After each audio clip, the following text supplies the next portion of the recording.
नमस्कार दोस्तों, target board के यूट्यूब चैनल में एक बार फिर से आप सभी लोगों का बहुत बहुत स्वागत है। हम लोग आज 10वीं क्लास के विज्ञान यानी कि साइंस के 25 ऐसे महत्वपूर्ण क्वेश्चन को देखेंगे जो कि बहुत ज़्यादा इंपॉर्टेंट क्वेश्चन है आपके परीक्षा के लिए। और 100% चांस है कि इस 25 क्वेश्चन में से बहुत सारे क्वेश्चन ऐसे हैं जो कि इस बार आपके एग्जाम में पूछे जाएंगे। और जो जो क्वेश्चन ज़्यादा इंपॉर्टेंट हैं हम उन सारे क्वेश्चन को हाईलाइट कर दिए हैं। तो जब हम आपको आगे क्वेश्चन बताएंगे तो आपको हम बताते चलेंगे कि इसमें से कौन सा क्वेश्चन सबसे ज़्यादा इंपॉर्टेंट है। तो आप लोग वीडियो को शुरू से लेकर के अंत तक देखिएगा। और साथ ही हम आपको बता दें कि आज से सुबह में 6:30 बजे प्रत्येक दिन आपके हर एक सब्जेक्ट का क्रैश कोर्स कराया जाएगा। जैसा कि आज हम आपको 10वीं क्लास के विज्ञान का क्रैश कोर्स करा रहे हैं जिसमें कि 25 क्वेश्चन बता रहे हैं। और यहाँ पर जो क्वेश्चन हम आपको 25 बताएंगे या ऐसे क्वेश्चन रहेंगे जो आपके ऑब्जेक्टिव में भी काम आएगा और अति लघु उत्तरीय प्रश्न में भी काम आएगा। और साथ ही हम आपको बता दें कि सिर्फ हम आपको ऑब्जेक्टिव क्वेश्चन नहीं बताएंगे, ऑब्जेक्टिव और सब्जेक्टिव दोनों प्रकार के क्वेश्चन कराएंगे और चैप्टर बाय चैप्टर कराएंगे। हर एक चैप्टर में जो क्वेश्चन सबसे ज़्यादा इंपॉर्टेंट है, बहुत अधिक संभावना है कि इस बार के एग्जाम में पूछा जाएगा, वैसे सारे क्वेश्चन हम आपको क्रैश कोर्स में कराएंगे और पूरा सिलेबस खत्म कराएंगे। क्रैश कोर्स में हम आपको पूरा सिलेबस खत्म कराएंगे। तो आप लोग ध्यान से देखते रहिएगा। यह क्रैश कोर्स जब तक चलेगा जब तक कि पूरा कोर्स खत्म नहीं हो जाता है। और हम आपको बता दें कि यदि सुबह में 6:30 बजे आप लोग को टाइम नहीं मिल पाता है तो यह वीडियो हमेशा के लिए चैनल पर अपलोड रहता है। दिन में आप कभी भी जब भी आपको टाइम मिले आप लोग इस वीडियो को जरूर देख लीजिएगा। आप लोगों को यह क्रैश कोर्स एकदम से सजीवन बूटी की तरह फायदा करेगा। तो चलिए फिलहाल हम लोग 10वीं क्लास के विज्ञान का क्रैश कोर्स संख्या 1 देखेंगे जिसमें हम आपको 25 टोटल क्वेश्चन बताते हैं। तो चलिए हम बारी बारी से सारे क्वेश्चन को देखेंगे। तो आप सभी लोग जल्दी से वीडियो को लाइक कर दीजिए और जो भी स्टूडेंट चैनल पर नए हैं वह चैनल को सब्सक्राइब कर दीजिएगा ताकि इसी प्रकार के आगे भी वीडियो का नोटिफिकेशन आपको मिलते रहे। तो चलिए सबसे पहला नंबर क्वेश्चन हम लोग देखेंगे। तो सबसे पहला नंबर क्वेश्चन है कि प्रकाश के अपवर्तन के कितने नियम होते हैं। प्रकाश के अपवर्तन के कितने नियम होते हैं। यदि आप लोग जानते हैं इसका आंसर तो नीचे लाइव चैट में बताते चलिएगा, और जो लोग नहीं जानते हैं वे लोग यहाँ से सीखते चलेंगे, याद करते चलेंगे। प्रकाश के अपवर्तन के कितने नियम होते हैं तो ध्यान रखिएगा, प्रकाश के अपवर्तन के 2 नियम होते हैं। आपसे पूछा जा सकता है कि प्रकाश के परावर्तन के कितने नियम होते हैं, तो या तो परावर्तन रहे या तो अपवर्तन रहे। परावर्तन का भी 2 नियम और अपवर्तन का भी 2 नियम होता है। तो ध्यान रखिएगा, प्रकाश के अपवर्तन का 2 नियम होता है। चलिए दूसरा नंबर क्वेश्चन देखेंगे। किसी माध्यम के अपवर्तनांक का मान क्या होता है। किसी माध्यम के अपवर्तनांक का मान क्या होता है तो ध्यान रखिएगा, किसी माध्यम के अपवर्तनांक का मान होता है sin I बटे sin R। ठीक है, sin I बटे sin R। या जितने सारे क्वेश्चन हम आपको बता रहे हैं ऑब्जेक्टिव में भी काम आएगा और अति लघु उत्तरीय प्रश्न में भी काम आएगा। अब चलिए तीसरा नंबर क्वेश्चन हम लोग देखेंगे। तालाब की तली कुछ ऊपर उठी हुई प्रतीत होती है, इसका कारण क्या है। ठीक है, तालाब की तली कुछ ऊपर उठी हुई प्रतीत होती है, इसका मुख्य कारण क्या है बताइए। तो ध्यान रखिएगा, तालाब की तली कुछ ऊपर उठी हुई प्रतीत होती है, इसका मुख्य कारण होता है प्रकाश का अपवर्तन। यानी कि प्रकाश के अपवर्तन के कारण ही तालाब की तली कुछ ऊपर उठी हुई प्रतीत होती है। चलिए अब चौथा नंबर क्वेश्चन हम लोग देखेंगे। लेंस की क्षमता का एसआई मात्रक क्या होता है। देखिए हम आपको शुरू में ही बताए थे कि जो क्वेश्चन इंपॉर्टेंट रहेगा हम उसको हाईलाइट करेंगे। देखिए यह वाला क्वेश्चन हम हाईलाइट किए हुए हैं, इसका मतलब है कि यह क्वेश्चन बहुत अधिक इंपॉर्टेंट है।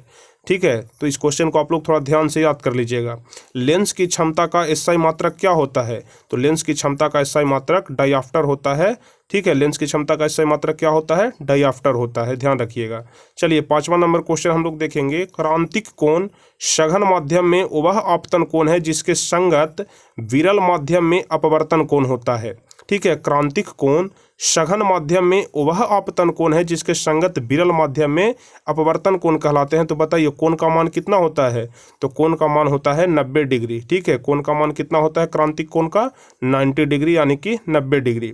चलिए छठा नंबर क्वेश्चन हम लोग देखेंगे। किस कारण वायु का बुलबुला पानी के अंदर चमकता दिखाई देता है।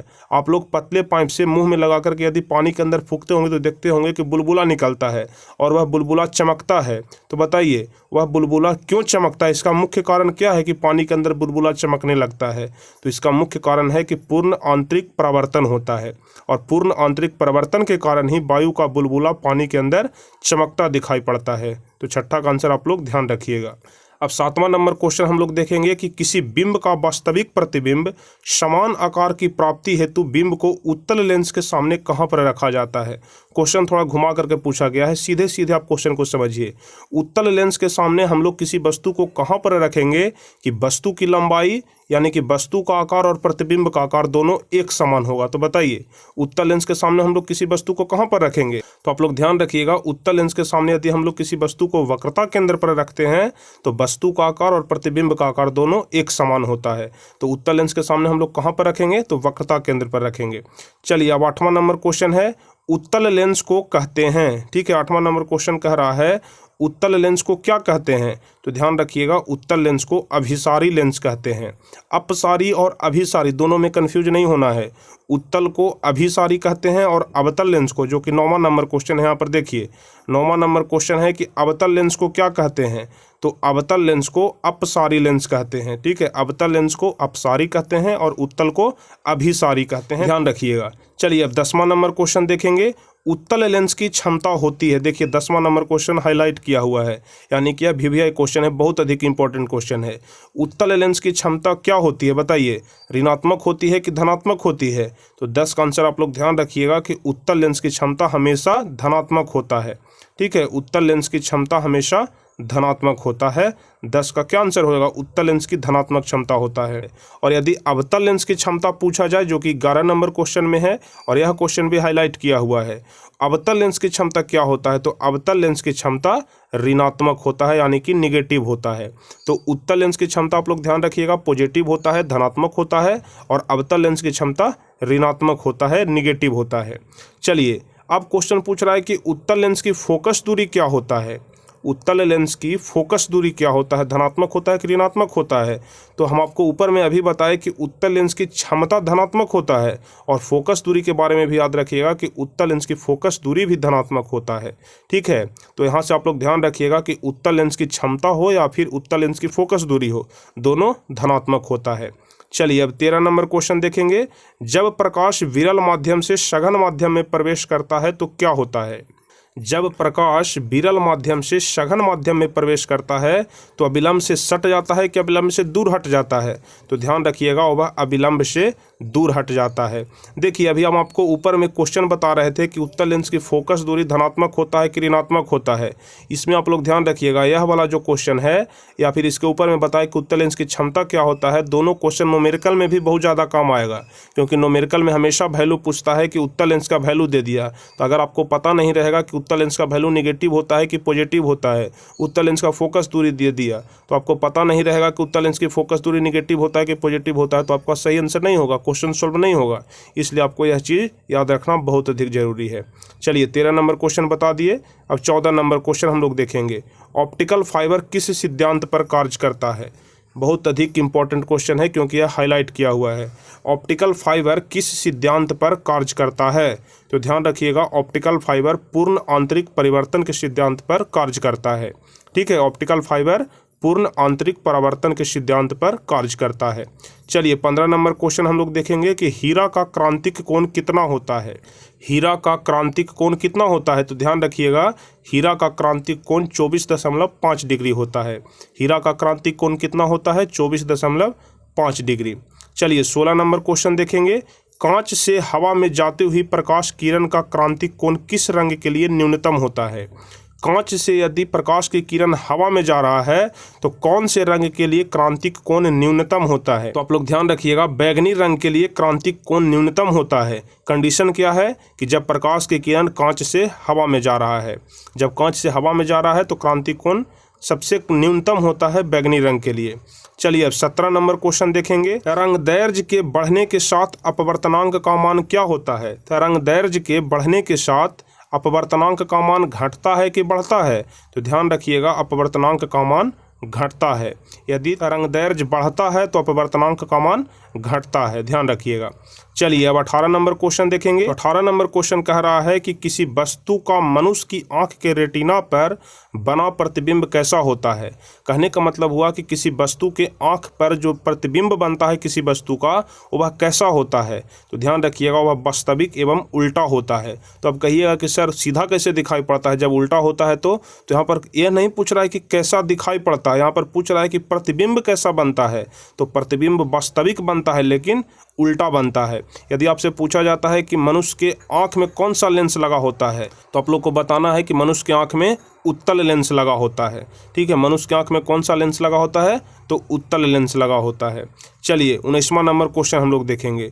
सामान्य व्यक्ति के लिए स्पष्ट दृष्टि की न्यूनतम दूरी कितनी होती है? 19वां नंबर क्वेश्चन है, सामान्य व्यक्ति के लिए स्पष्ट दृष्टि की न्यूनतम दूरी कितनी होती है? बहुत अधिक इंपॉर्टेंट क्वेश्चन है। आप मान के चलिए कि हर एक वर्ष यह क्वेश्चन पूछा ही जाता है, हर एक वर्ष पूछा जाता है। शायद ही कोई ऐसा एग्जाम होगा जिस वर्ष यह वाला क्वेश्चन नहीं पूछा गया हो, नहीं तो हर एक वर्ष पूछा जाता है कि सामान्य व्यक्ति के लिए स्पष्ट दृष्टि की न्यूनतम दूरी कितना होता है। तो ध्यान रखिएगा, यदि कोई सामान्य व्यक्ति है जिसका आंख अच्छे ढंग से काम कर रहा है, ठीक ठाक आंख है, तो उसके लिए स्पष्ट दृष्टि की न्यूनतम दूरी 25 सेंटीमीटर होता है। कितना होता है? 25 सेंटीमीटर होता है। और आप लोग हमें कमेंट में बताइएगा कि सामान्य व्यक्ति के लिए स्पष्ट दृष्टि की अधिकतम दूरी कितना होता है। यहाँ पर तो न्यूनतम है कि न्यूनतम दूरी 25 सेंटीमीटर होता है, और आप लोग को नीचे कमेंट में बताना है कि अधिकतम दूरी कितना होता है। ठीक है, लाइव चैट में नहीं बताना है, कमेंट में बताना है। चलिए 20वां नंबर क्वेश्चन हम देखेंगे। जब सूक्ष्मदर्शी की नली की लंबाई बढ़ाई जाती है तब उसकी आवर्धन क्षमता क्या होता है?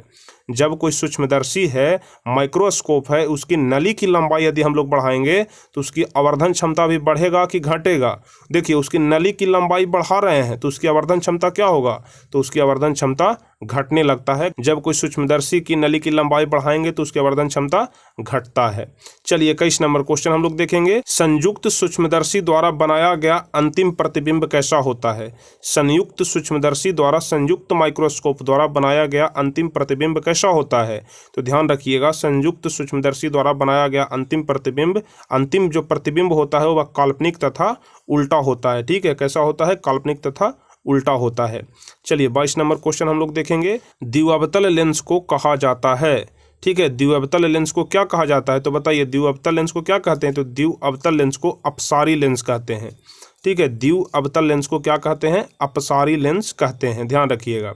चलिए 23 नंबर क्वेश्चन। खगोलीय दूरबीन में कौन सा लेंस लगा होता है? खगोलीय जो दूरबीन होता है उसमें कौन सा लेंस लगा होता है? तो ध्यान रखिएगा, खगोलीय दूरबीन में 2 उत्तल लेंस लगा होता है। ठीक है, खगोलीय दूरबीन में 2 उत्तल लेंस लगा होता है। चलिए 24 नंबर क्वेश्चन। विरल माध्यम में प्रकाश की चाल सघन माध्यम की अपेक्षा अधिक होता है कि कम होता है? विरल माध्यम में प्रकाश की चाल सघन माध्यम की अपेक्षा ज़्यादा होता है कि कम होता है? तो ध्यान रखिएगा, ज़्यादा होता है। ठीक है, विरल माध्यम में प्रकाश की चाल सघन माध्यम की अपेक्षा ज़्यादा होता है, यानी कि सघन माध्यम में प्रकाश की चाल कम होता है और विरल माध्यम में प्रकाश की चाल अधिक होता है। अब चलिए 25वां नंबर क्वेश्चन देखेंगे और सबसे लास्ट क्वेश्चन कि किसी लेंस में बाहरी ओर उभरे 2 गोलीय पृष्ठ हो तो इसे कहते हैं। किसी लेंस में बाहरी ओर उभरे 2 गोलीय पृष्ठ हो, मतलब इस प्रकार से। ठीक है, इस प्रकार से यदि 2 बाहर की तरफ 2 उभरा हुआ गोलीय पृष्ठ है तो इसको क्या कहते हैं? तो इसको उत्तल लेंस कहते हैं। ठीक है, इसको क्या कहते हैं? उत्तल लेंस कहते हैं। इसी चीज़ को यहाँ पर लिखा हुआ है कि किसी लेंस में बाहरी ओर उभरे 2 गोलीय पृष्ठ हो तो इसे उत्तल लेंस कहते हैं। चलिए, यही कुल 25 क्वेश्चन था कि जो कि आपको आज क्लास में देखना था। इस 25 क्वेश्चन में से बहुत सारे क्वेश्चन ऐसे हैं जो कि हम आपको बीच बीच में जो बता रहे थे कि यह क्वेश्चन अधिक इंपॉर्टेंट है, तो इसमें से बहुत सारे क्वेश्चन आपके एग्जाम में हर हाल में पूछे जाएंगे। इसलिए आप लोग जितने सारे भी क्वेश्चन हम आपको बताए सभी को याद कर लीजिएगा। और एक बात ध्यान रखिएगा कि हम आपको क्रैश कोर्स में और मॉडल पेपर में जितने सारे भी क्वेश्चन बताते हैं सारे को ध्यान रखिएगा। खास करके हम आपको क्रैश कोर्स में जितने सारे भी क्वेश्चन बताएंगे सारे इंपॉर्टेंट क्वेश्चन होंगे। ठीक है, और शाम को 6:30 बजे जो हमारा मॉडल पेपर वाला क्लास चलता है उसमें भी आप लोग जरूर हिस्सा लीजिएगा। ठीक है, तो चलिए, आपको यह वीडियो कैसा लगा आप हमें नीचे कमेंट बॉक्स में ज़रूर बताइएगा कि हमारे लिए यह वीडियो कितना हेल्पफुल हुआ, कितना मददगार हुआ। और यदि वीडियो अच्छा लगा हो तो वीडियो को लाइक करिएगा, अपने दोस्तों के बीच शेयर करिएगा, और जो भी स्टूडेंट चैनल पर नए हैं वह चैनल को ज़रूर सब्सक्राइब कर लीजिएगा ताकि आगे के भी सभी वीडियो का नोटिफिकेशन आपको मिल सके। तो आप लोग नीचे रेड कलर का बटन देख रहे हैं सब्सक्राइब वाला, उसको जरूर दबा लीजिए और नोटिफिकेशन को ऑल कर लीजिए ताकि हर एक वीडियो का नोटिफिकेशन आपके पास पहुंचते रहे। तो चलिए, फिर मिलेंगे हम आपसे अगले वीडियो में कुछ इसी प्रकार के महत्वपूर्ण वीडियो के साथ। तब तक के लिए जय हिंद, धन्यवाद।